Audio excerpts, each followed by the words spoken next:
Hey guys, Sidecrafter here, and today was going to be Ruby JPD, but my friend could not show up. He could not make an appearance at all, and for some reason, today's internet is just the laggiest, the most laggiest internet I'll ever have. Like, it is literally like on the OBS, it's sitting at 1 bar.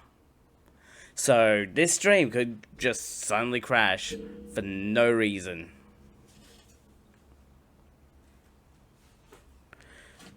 Oh my gosh.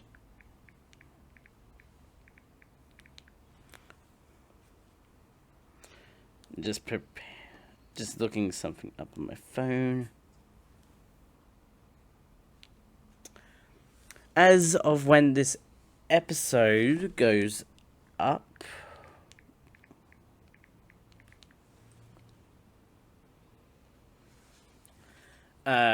we will have just gone part. I think. Well, even no, it'll just be past Kechi Maebara's birthday from character from Higurashi, whose birthday just is on the 13th of April. But let's get into our anime today, which is Plastic Memories. If you've read the title, it's Plastic Memories. We're going to get through the first 4 episodes of this, although this anime, I think, is like 13 episodes, bizarrely. So yeah, today will be 4 episodes, and I think next week will be 5 episodes. Let's get into episode 1 with where our main protagonist, Tsukasa Mizugagi, runs into a building. He's lucky to catch the elevator right before it closes. Never want to get caught between those doors. I know a YouTuber that has a fear of that. But on the way to his floor, he thinks about what his life would be like if it was predetermined or like very limited time. But he's like, as he's thinking about these things, he gets distracted by seeing a white-haired girl that he can't help but fall in love with on first sight, even though she is very like, I wouldn't say preoccupied, she's just very distant. But in the morning, Tsukasa is excited to get to work at the Psy building. I don't know the full words of the abbreviation Psy. I think I tried figuring that out. In particular, the terminal service department, which for some reason is around the back of the building. Like, it's like its own little building around the back of this giant skyscraper. And his eagerness to get to work catches everyone off guard, and the awkward silence and stares are broken by Chief Yamanobe. I think that's his last name, introducing himself and to ask Kazuki Kuwanomi any questions he has about work. And Kazuki is immediately annoyed that their newbie is like now here. But Tsukasa has a high recommendation from General Manager Goldo. Tsukasa is completely unaware of the work at the terminal service, but does know about the Giftiers and the name of the androids. Like, they're the name of the androids that the Psy company releases. And most of the workers in the terminal service are themselves Giftier. We got a blue-haired male named Constance, a black-haired female named Sherry, and a blonde kid named Zach. And Among the other human workers at this business, or this section of the business, we got Ren Kawarake, who Zack is just like, he's a pencil pusher. However advanced these giftia are, their lifespan is only 81,920 hours, which is around 9 years and 4 months, or more accurate by my math, 3,413 days and 8 hours exactly. The terminal services job is to collect the giftias from the owner's home once their time is up. So, with the limited time that they have, if they go off, like, we get more detail about how bad it is if they don't get grabbed on time. On the job, they use teams of 1 human and 1 giftia. However, with Sukasa's unexpected arrival, they have no one for him to partner with. When Yamanobe suggests Tsukasa partners with Isla, though, the girl from the... It just so happens to be the girl from the elevator with the white hair. She pretends not... Kazuki picks him up by the collar for suggesting such an idea of, like, you don't want to put the newbie with the giftia that's, like, not even one that gets out of the building.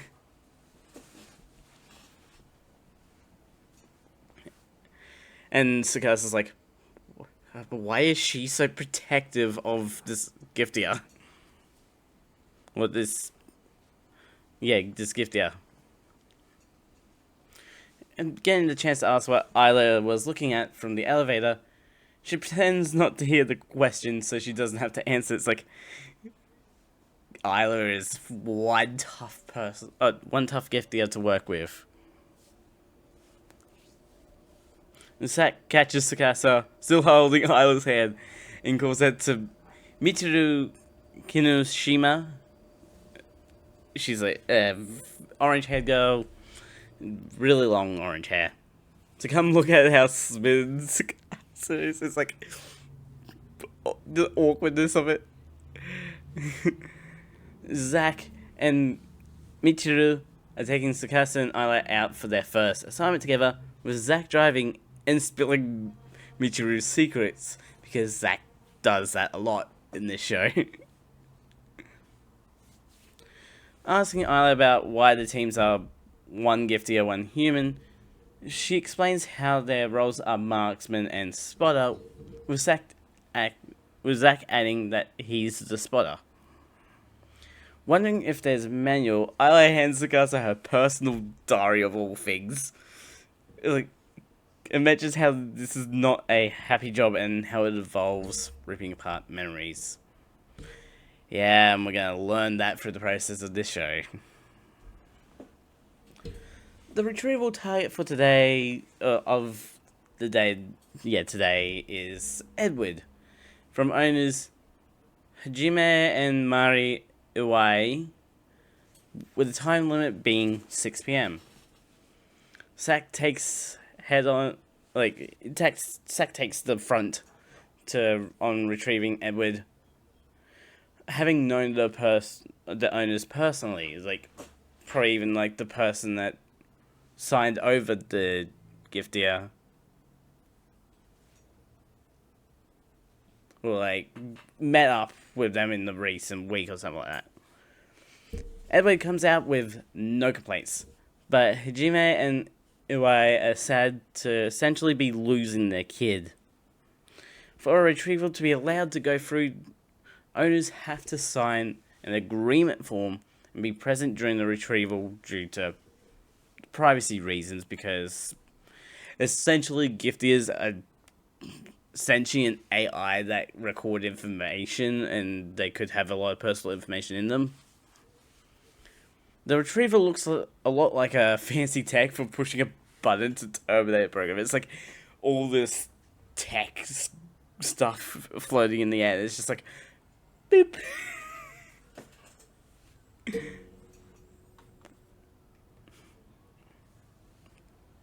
Despite Edward's normal outward appearance, his memory would have developed discrepancies, and not long after, his personality would vanish in another 12 hours. At the next house, the owner, Chizu Shirahana, doesn't want to let go of her giftier Nina, despite the fact that Nina's expiration date is in 5 days, and that it's Michiru's and Sack's third time showing up. It's like, so they really do just show up like throughout the week, just being like, hand over your giftier, we need to retrieve your giftier. And skipping over Nina for now, the next retrieval target is left to Isla and Tsukasa to do business with. Despite Isla being a veteran, she can't even bring herself to ring the doorbell. Having to ask Tsukasa to ring it for her, which rather humorous, embarrassing moment. Isla senses that the owner and the giftier are outside. Somehow, like I get she's an android, but it's like, wait, how do you know that? And she spots them running down the stairs on a different part of the building. Michiru asks if Isla can chase them down, leading to the most glorious cat fail jump you'll ever see from an android.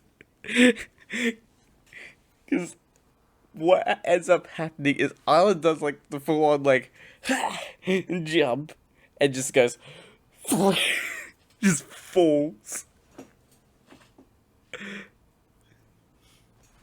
And in the end, the neighbors end up filing a complaint for the incident, and Zack managed to capture the fleeing owner and giftier. Kazuki gets super aggressive on Tsukasa for pushing Isla too far. Michiru will let her know that it wasn't his fault. It's like, I was there. I asked Isla if she was up for it.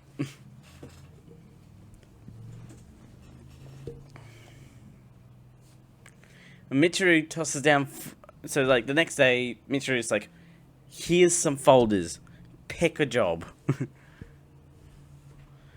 And, like, some of them have been proven to difficult to contact. And of all the houses, or all the people Tsukasa picks, he picks Chizu. So they return to Chizu's house, and Isla tries asking her to have tea with them, with subsequent days adding chocolate chip cookies and honey to sweeten the deal. It's like, this is not gonna work, Isla. Tsukasa notices that when Isla waters the flowers, she's Isla waters the flowers when she's feeling down, and asks if she's growing herbs, to which she answers she has chamomile, thyme, and rosemary. Isla states that as long as she's working, she has a reason to exist, and that she has an ace up her sleeve to get Nina from her owner. Which just turns out to be having an entire tea party set up ready to go. And she's so insistent on choosing to drink her tea that she literally climbs over a wall and breaking and entering onto Cheese's property, and so crash landing right in front of Nina.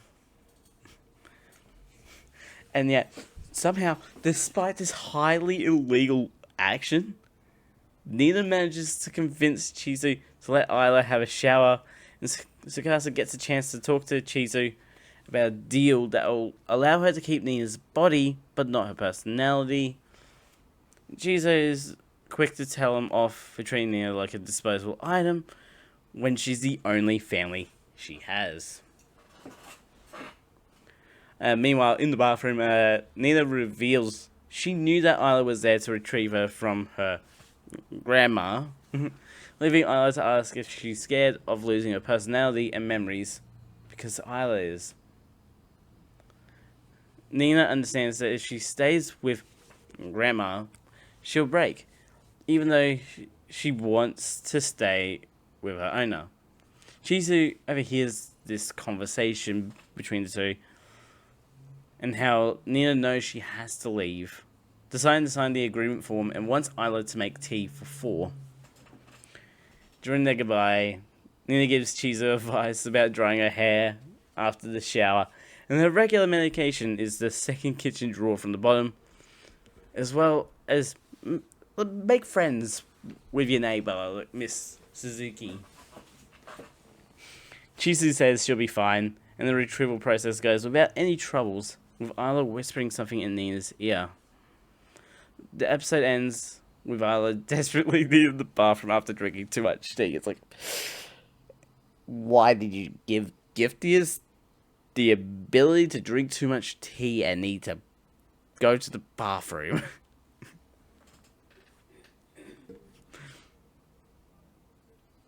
And also, what did that even process into? That is way too deep of a thought right there.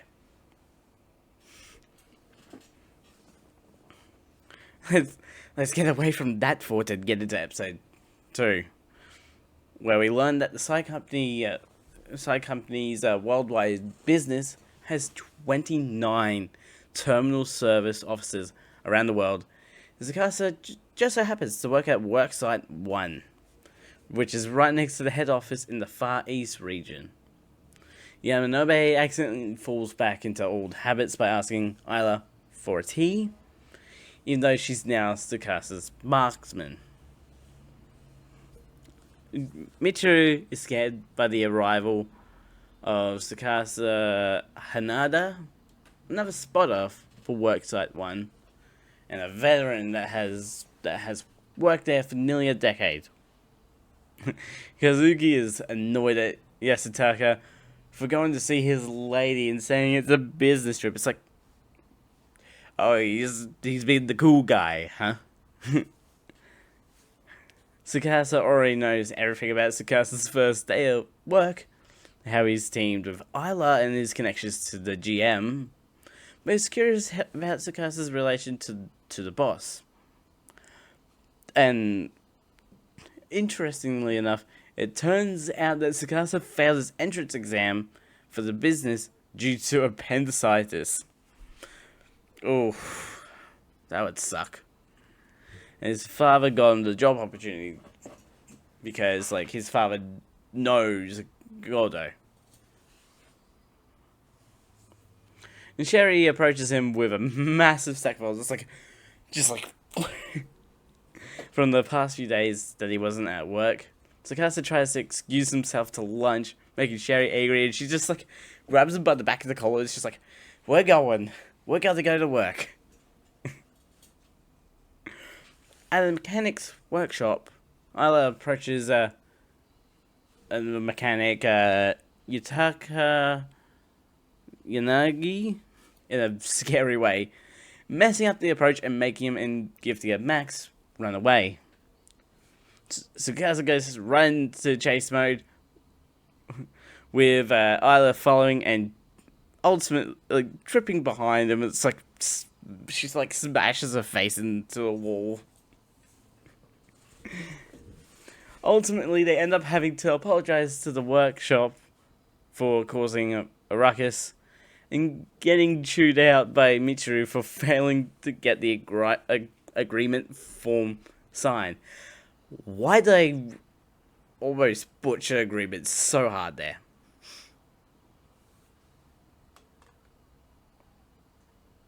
Anyway, so back at the office, she regrets being so harsh on Tsukasa and has to defend herself from Yasutaka's explanations of her liking Tsukasa and acting like a tsundere.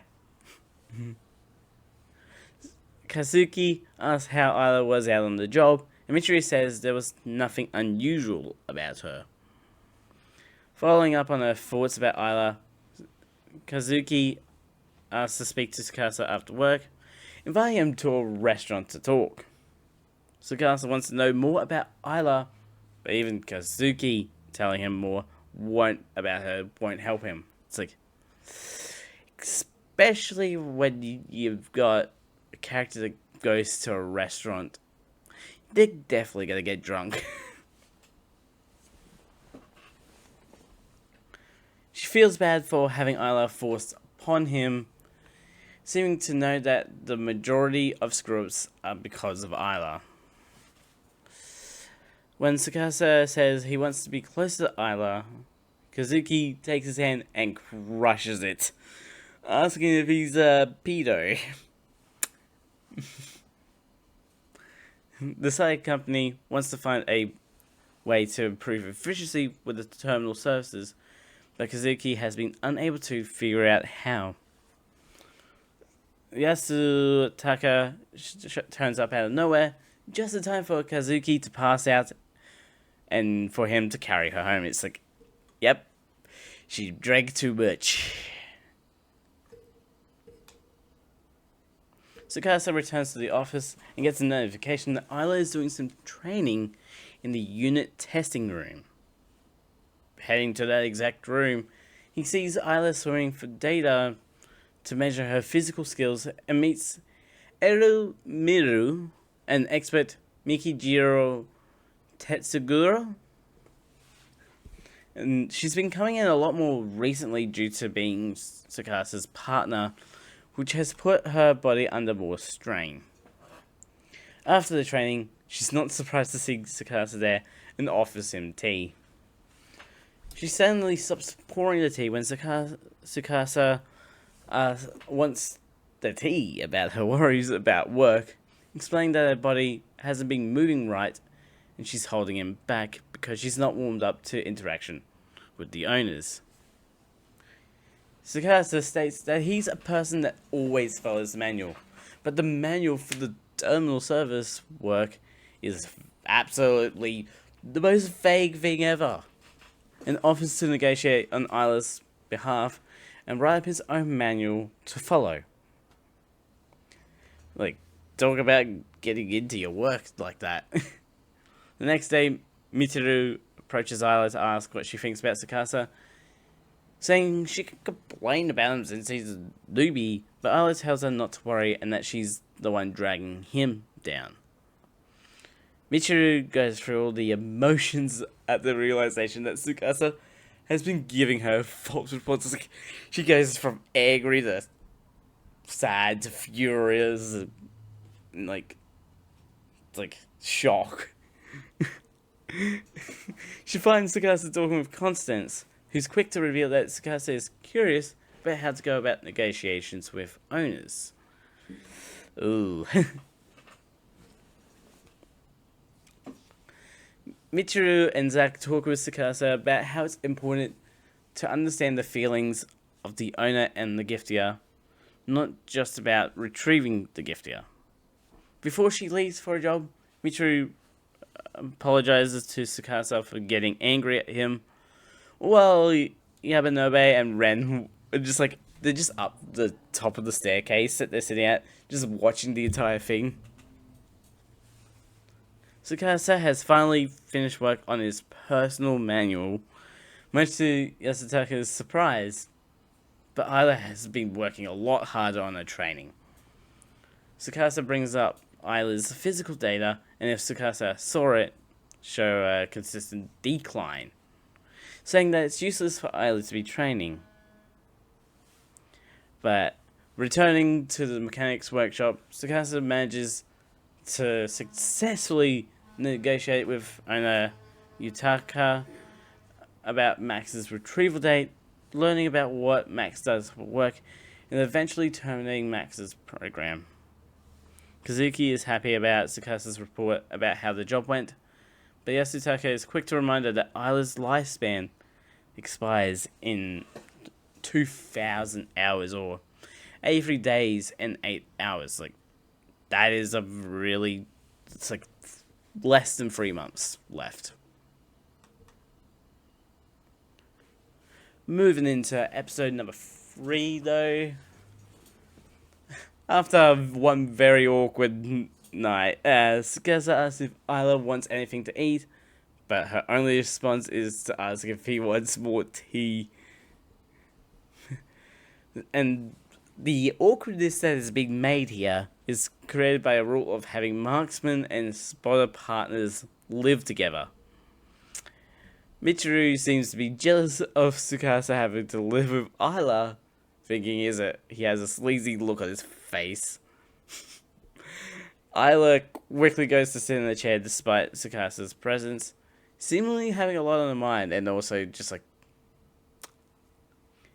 not just taking off her clothes just because she's so used to being alone. With Ayla preoccupied by her thoughts, Tsukasa goes and has breakfast while reading her old thoughts from the diary.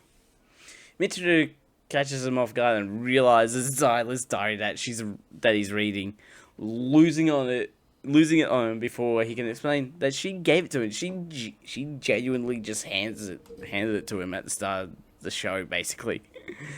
Zach, the expert at teasing everyone, says she's just the same as Tsukasa though, and Eru is rude for him to go for it with Ayla, willing to help him get real cozy with her in the worst way possible. As for offering her service to Tsukasa, Eru wants Ayla to try on the maid outfit she made herself. It's like, no. There's normal, and then there's people like this. Returning to the dorm room, Ayla comes out of the shower and gets dressed in front of him. It's like, she has no sense of privacy.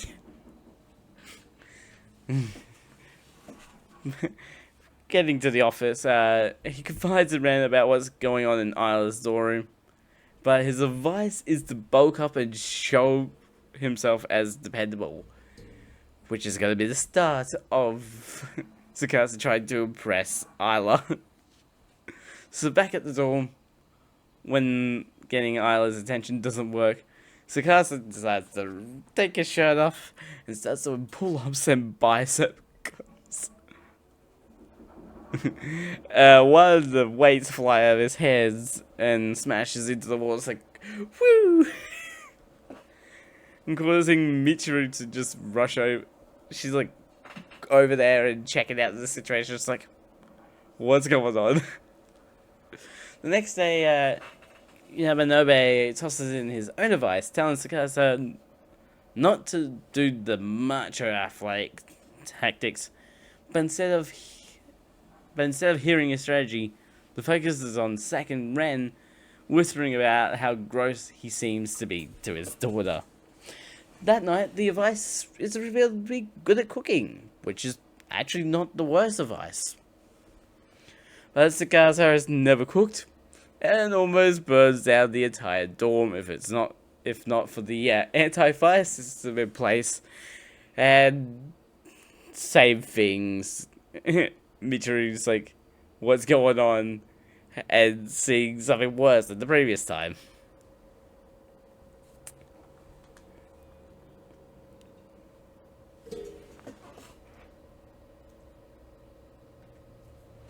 Tsukasa... Oh, wait. Yeah, Tsukasa is now with all the guys and takes advice from Constance just to be a gentleman to Ayla and be a good escort for her since she falls over a lot. Which, again, not the worst. That evening leads to more ridiculous hijinks as Tsukasa dives to grab Ayla's clothes so she doesn't trip going to the bathroom. And, of course, Michiru sees the situation again. The advice gets more romancy when suggested to give her a bouquet of flowers, but the moment is ruined by a bee ending with his face punched by Michiru because of the bee. And then, continuing in the madness, Tsukasa decides to wear the maid outfit Eru made for Ayla to wear, but instead smashes his leg into the table. It's just like, he's just trying so hard to interact with Isla.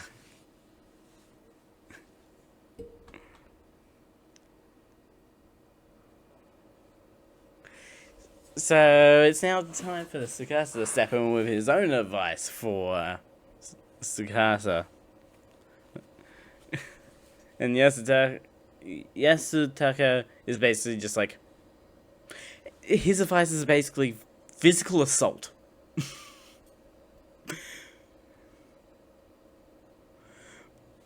With this advice and a convenient timing of Isla tripping over her own foot, Tsukasa ends up on top of Isla, spilling tea everywhere, and it makes things look way terrible in front of Michiru.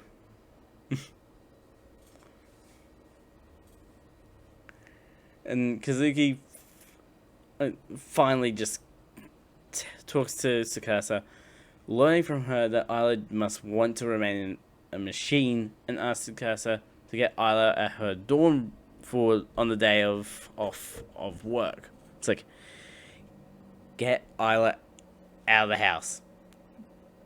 Human interaction is basically what she needs. So Tsukasa is trying to figure out how to ask Isla out of the dorm tomorrow, making up the excuse of buying a present for someone at work. Going to an outfit store, he tries to get clothes for her under the guise of it being for someone else. But due to Isla's lack of understanding for normal clothes, she gets stuck in them and eventually ends up ruining the clothes, having to pay for them to be able to leave. Isla apologizes for being useless once again, but Tsukasa is like, don't worry about it. Eventually, the two end up on the elevator they met on for the first time, and Tsukasa asks what she was buying. She reveals she was buying herbs at a herb shop for the tea she makes at work. Tsukasa seizes the opportunity to buy herbs instead of clothes, and when she asks him to describe the person he's buying for, he describes her, but she's just blissfully unaware of the entire point of this whole thing.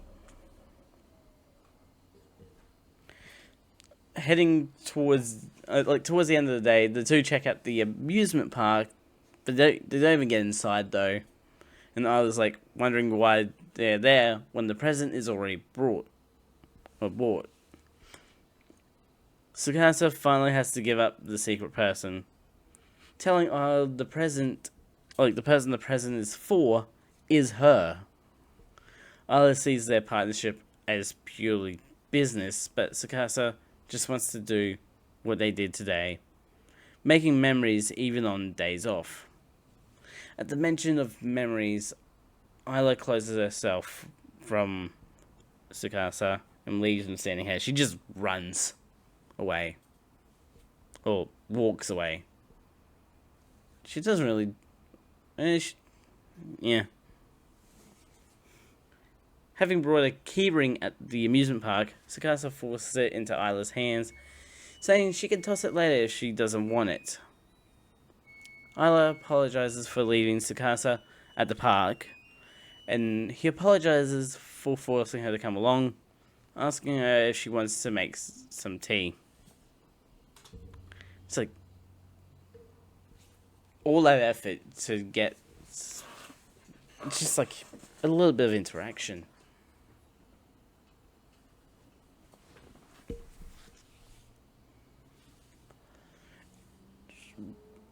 Moving on to episode 4. Sorry, my brain absolutely shorted down what to say next. Tsukasa is surprised to get a good morning from Isla after all her shut-off behavior, which causes him to get excited. And Michiru is annoyed by the racket he's causing and throws him out when he sees Isla change. It's like, fair.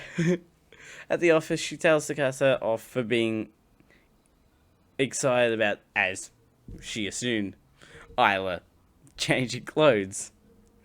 Zack casually stokes Michiru's anger further at Tsukasa further by mentioning Tsukasa was reading a book to help his love life even further when Nyla says she's fine with Tsukasa. It's like, Zack, you're not making the situation better for Tsukasa. Kazuki arrives with the new clients for retrievals and dividing the workload amongst everyone, giving Michiru and Zack a diplomat to deal with.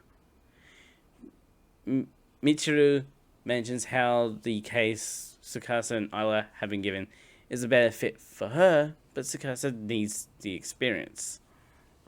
Ren chimes in with his own important information about how there are black market retrievers out there, so we gotta be careful of false businesses trying to